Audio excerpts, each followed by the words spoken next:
Some outboards don't depreciate, they collapse. A shiny cowling, low hours, and a price that feels too good can trick you into moving fast. Here's the twist. The biggest losses don't come from blown engines. They come when electronics age out, dealer support dries up, or resale confidence vanishes overnight. By the end of this video, you'll know which 10 outboards look like smart buys in 2026, but can become nearly worthless faster than you think. These aren't rare horror stories. They're patterns buyers walk into every season, and it starts with a deal that sounds perfect. Big power, low price, and a test run that convinces you far too quickly. Number 10. Tohatsu TLDDI 90. At first glance, it feels like the perfect underpriced workhorse. It starts clean, it is lighter than many 4-strokes, and the seller talks like it has years left. In a quick test run, it can even feel crisp and eager, which makes the low price feel like a mistake you can take advantage of. Later in the conversation, the real risk shows up, and it is not always mechanical. The issue is that this category can hinge on support more than condition. The Tohatsu 2 stroke low pressure, direct injection line, especially the 90 horsepower model, has a reputation among some owners for strong performance when everything is happy. But it is also a platform that can turn into an availability problem when something specific fails. Direct injection is not one component. It is a system of sensors, fuel delivery, and electronics that must agree with each other, and agreement is what can become expensive. The worthless fast moment is rarely dramatic. It can be a warning tone, a limp mode event, or an intermittent roughness that only appears when the engine is fully warm and loaded. If you have a local technician who knows this platform and can source parts quickly, the story can stay calm. If you do not, the same symptom can become weeks of waiting and guesswork. And in 2026, a motor that might sit for weeks becomes hard to sell, even if it is not fully dead, because buyers do not pay for uncertainty. If you are tempted, the best protection is boring proof. You want a recent diagnostic printout, consistent compression, and receipts that show the fuel system has not been neglected. Also, ask a question that sounds simple but decides everything. Which shop will take this engine in season without hesitation? If the seller cannot name one, your deal may already be priced for the fear you have not felt yet. Large engines fail loudly. Small engines fail quietly through wiring, conversions, and support gaps buyers notice too late. Number 9. Nissan Marine 19.9. It seems harmless because it is small. It is the kind of motor people buy for a kicker, a tender, or a backup plan, and that makes the listing feel low risk. The seller might even describe it as simple and bulletproof, and the price might be attractive enough that you start imagining it as a free upgrade. Only after you start asking questions do you realize this category can hide the most annoying kind of problem: compatibility and orphaned parts. The Nissan Marine 19.9 horsepower 4-stroke models, which are closely related to Tohatsu-built designs in many years, can be excellent portable engines when they are kept stock and cared for. The trap shows up when the motor is not truly stock anymore, especially when it has electric start conversions, remote controls, charging circuits, and wiring that has been modified over time. In 2026, a small outboard becomes worthless fast when it is tied into the boat in a way that scares buyers. A messy remote control setup, a charging circuit that does not behave, or a harness that looks homemade can make a buyer assume there are deeper electrical problems in the boat. Even if the motor itself is fine, the installation can poison the confidence of anyone looking at the package. That confidence drop hits value immediately because nobody wants to inherit someone else's wiring mystery. If you are using a small outboard as a kicker, you want it boring. You want original parts, clean routing, and proof that it starts reliably after sitting. Ask whether it has been serviced recently, whether the carburation or fuel injection system is clean, and whether the charging output has been tested. If the seller says it probably works, treat that as a warning. A portable outboard is only a deal when it stays portable, not when it becomes a permanent troubleshooting project on the transom. The next one moves back into bigger horsepower, and it looks like a steal because the price per horsepower is so low that your brain wants to believe it. Number 8. Johnson 175. Ficht. It looks like too much power for the money. The test run feels strong, the seller sounds convincing, and your instincts start bending toward optimism. In the moment, it is easy to believe you found one of the rare clean ones, a survivor from a time when two-stroke engines delivered serious acceleration at half the weight of modern four-strokes. And because it is still running, you assume it must have been taken care of, or at least built well enough to last. But with older direct injection platforms, running today is not the only test. The more important question is, what happens the next time something goes wrong, and how easily that next time can be diagnosed? The Johnson Ficht platform, especially in the 175 horsepower range from the late 1990s to early 2000s, represents a key inflection point in marine engine design. When computers started controlling everything, but long-term support did not follow evenly across the industry, that legacy still shapes resale value today. Inconsistent support is the trap. Some marine techs understand this engine inside and out. Others avoid it entirely. That divide is not just inconvenient. It can immediately lower the market value of an otherwise good-running outboard. The reason is simple. Buyers know what happens when troubleshooting requires guesswork. One idle hiccup or intermittent fault tone is enough to send the value falling fast, because both buyers and mechanics prepare for the worst when they do not have confidence in the system. The failure pattern is rarely dramatic. A momentary roughness at idle, a delayed throttle response, a warning tone that never repeats. These are the symptoms that feel manageable at first, until you realize they could be fuel mapping, sensors, injectors, or a module that takes weeks to source. And if no one nearby wants to take the job, it does not matter how simple the fix turns out to be. The value already dropped. To protect yourself, you need more than good signs during a test run. Ask to see diagnostic records and service receipts. Confirm known updates were done, and check that a local shop will take it without hesitation. Get compression numbers and look for signs that the engine was cared for by someone who understood its quirks. Because without those anchors, you are not buying a deal. You are buying risk that others have already priced in. This is the turning point where a powerful outboard stops looking like a bargain and starts acting like a bet. So, what happens when the engine feels even more modern, yet the hidden problems live in the system wrapped around it? Number 7. Suzuki DF 225. It feels like a clean step into modern boating. The engine looks substantial, the idle can be smooth, and the seller might talk about it like it has been dependable for years. The price can look especially good if it is paired with a boat that someone needs to move quickly, and that urgency can make you feel like you are catching a rare opportunity. Later, the risk reveals itself in a quieter way. It is not always about the internal engine, it can be about the ecosystem around it. The Suzuki DF 225 horsepower 4-stroke platform, particularly older generations that have been repowered, re-rigged, or mixed with non-original controls, can become expensive when the supporting pieces are not perfectly matched. In 2026,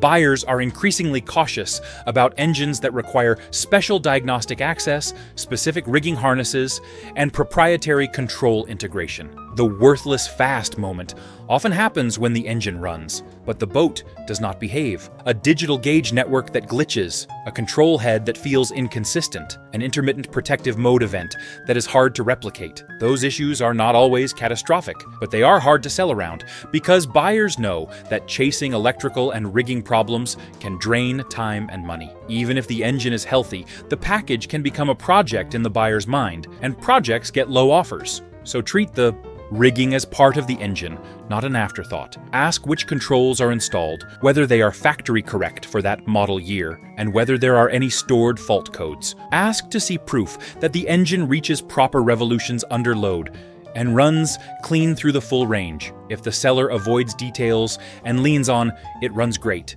that may be because the run is not the question. The system is. Reliability protects ownership until resale math takes over. Quick pause though.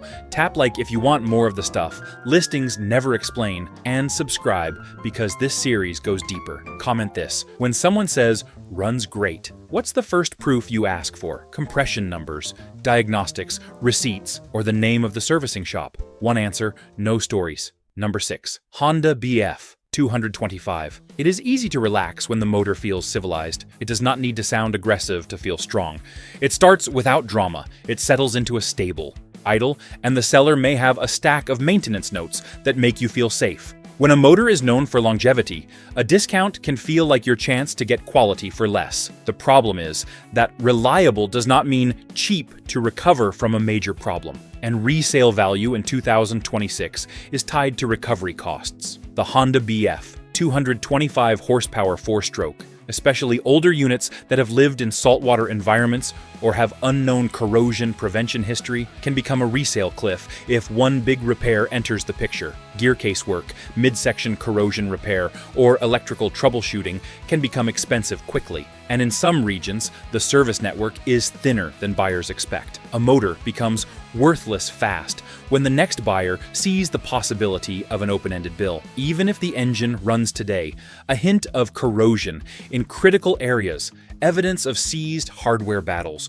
or a service quote that sounds cautious can push buyers away. They do not need proof that it is failing. They only need enough uncertainty to decide they do not want to gamble. So, if you are shopping this platform, inspect for corrosion patterns and ask pointed questions about where it lived and how it was flushed and protected. Ask for evidence of major services and whether the shop that maintained it is still actively servicing similar models. You do not need perfection. You need a clear story. Without a clear story, the market will write its own, and it will not be kind. If a minor motor looks simple, why does it change the entire buyer mood once they look closer at how it is installed? Number 5. Lehr 9.9 propane. At first, it feels like bonus value.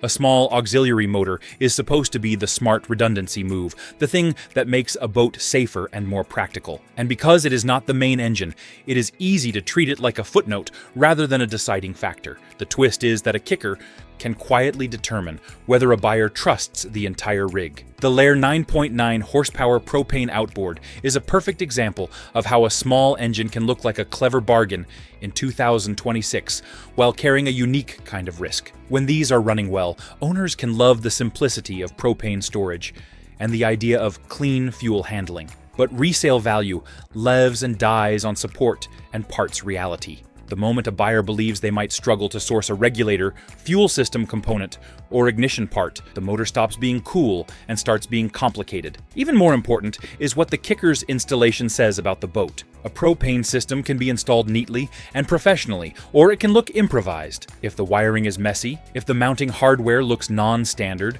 or if the steering tie-in looks awkward, buyers infer that the rest of the boat may have similar shortcuts. They may not say it, but they will price it, that is. How a small outboard makes a whole package feel risky. If you are considering a kicker like this, treat it as a signal. Ask how it is fueled, where the tank is stored, how the lines are routed, and whether it has had recent service by someone who knows the platform. If the seller cannot answer calmly and specifically, the free kicker is not free. It is a confidence tax that lowers offers on the whole boat. But there is another outboard that looks like the opposite of small and simple. It looks like premium power at a price that feels almost unfair, and that is exactly why people get pulled in. Number 4. Mercury Verado 250 supercharged inline 6-cylinder. It can feel like you are stepping into a higher class of boating. The engine is smooth, the acceleration feels effortless, and the boat itself often looks like it was owned by someone who spent money. When the listing price is lower than you expect, you start imagining that you found the rare seller who is not, trying to squeeze every dollar out of the market. The risk is that this category is rarely just an engine. It is an ecosystem with specialized components and expectations. The Mercury Verado 250 horsepower supercharged inline 6-cylinder, especially earlier generations from the mid-2000s into the early 2010s, can be a fantastic experience when it is fully supported. The problem is that the value can collapse when support becomes uncertain or when one system component introduces expensive troubleshooting. The worthless fast moment often arrives as an intermittent protection event, a sensor-related fault, or a rigging issue that requires deeper diagnostic work. It is not always that the engine is failing catastrophically, it is that the pathway to confidence is expensive. A buyer may hear that it needs a specialized service appointment, and suddenly the deal does not feel like a deal. If the nearest service center is backed up or reluctant, the buyer imagines weeks of waiting, And waiting is what turns value into frustration. So ask the support questions early. Ask who serviced it, how recently the supercharger and cooling-related maintenance has been addressed, and whether the rigging is factory correct and tidy. Ask whether there are stored fault codes, and whether the engine reaches proper revolutions under load. The goal is not to prove it is perfect. The goal is to prove it is not an ongoing mystery. A strong brand can soften doubt early, then sharpen disappointment later. That is what happened to the next pick. Number 3, Yamaha F 225. It is tempting because it feels normal. The motor looks like what most people picture when they imagine a dependable offshore 4-stroke. The seller might say it has been solid, and in a quick run, it may sound smooth enough that you start thinking the warnings were exaggerated. Later, the market reality shows itself. Certain generations develop reputation shadows that follow them into resale conversations. The Yamaha F 225 horsepower 4-stroke from the early 2000 era, particularly the 2002 through 2005 generation, can be priced attractively in 2026 because buyers remember stories. Not every engine in this group is doomed. Many have lived long lives, but the resale value can still collapse fast when a buyer believes they are buying into a known risk category. The worthless fast trigger here is often the combination of uncertainty and cost. If there is any hint of internal wear, cooling neglect, or corrosion, the repair conversation becomes expensive quickly. And even before a repair is needed, the buyer's fear can reduce offers. That fear is sometimes based on real patterns, sometimes on online exaggeration, and sometimes on a mixture that is hard to separate. What matters is that fear changes the price, so you fight fear with evidence. You want compression numbers, a clean running test under load, and a service record that shows consistent oil changes, cooling system attention, and proper storage. Ask what major work has been done, if any, and who did it. The calmer and more documented the history, the less power the reputation shadow has. Without that history, the shadow becomes the story, and stories are what make deals turn worthless. Now we return to a platform that can feel brutally strong and surprisingly efficient, and many owners swear by it, but the market can still punish it when one critical module becomes the whole conversation. Number 2, Evinrude E-Tec 250 high output. It is easy to get excited when the engine pulls hard and feels alive. The torque can be addictive, and the platform has a loyal following that talks about it with genuine pride. A listing price that undercuts comparable modern engines can make you feel like you are buying performance that the market forgot to value properly. The trouble is not performance. The trouble is what happens when a brand is no longer building outboards and the support picture becomes uneven. The Evinrude E-Tec 250 horsepower, high output 2-stroke direct injection model can be a strong engine, and in some regions it is still supported by technicians who know it well. But resale value in 2026 is sensitive to anything that feels like an orphan platform, especially when the platform depends on electronics and specialized components. The worthless fast scenario is usually not a slow decline. It is a moment when one critical component fails, and the repair becomes a waiting game. Buyers do not like waiting games. Even if the part is obtainable,